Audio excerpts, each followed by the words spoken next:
लाहौर के गिरजाघरों में क्रिसमस की मुनासबत से खुसूसी इबादत का एहतमाम। मॉल रोड कैथेड्रल चर्च में खुसूसी दुआया तकरीब, मसीही बरादरी की बड़ी तादाद ने शिरकत की।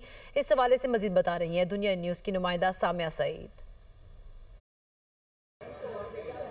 जी बिल्कुल, मैं इस वक्त लाहौर की कैथेड्रल चर्च में मौजूद हूँ और यहाँ पर ये सूरत हाल देखी जा रही है कि क्रिसमस का दिन आज जोश और जज्बे के साथ मनाया जा रहा है। गिरजाघरों में दुआ का जो सिलसिला है वो भी जारी है। गिरजाघरों की मोमबत्तियों को भी जला दिया गया है। साथ ही साथ जो है वो क्रिसमस ट्री को खूबसूरत अंदाज में लाइटों से सजाया गया है। और मेरे साथ यहाँ पर मसीही बरादरी के अफराद भी मौजूद हैं जो आज का दिन जो है वो भरपूर तरीके से मना रहे हैं और इंजॉय भी कर रहे हैं। जी बताइएगा, आज का दिन किस तरह से मना रहे हैं?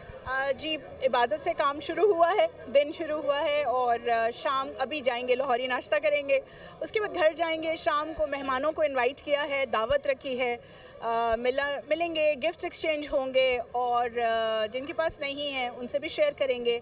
कब्रिस्तान जाएंगे, अपने प्यारों से मिलेंगे। तो this is how Christmas is. जी बिल्कुल, क्रिसमस का दिन जो है वो मजहबी जोश और जज्बे के साथ मनाया जा रहा है। मसीही बरादरी जो है वो आज खूब खुश दिखाई दे रही है और पूरी प्लानिंग की हुई है कि आज का दिन किस तरह से सेलिब्रेट करना है। जी।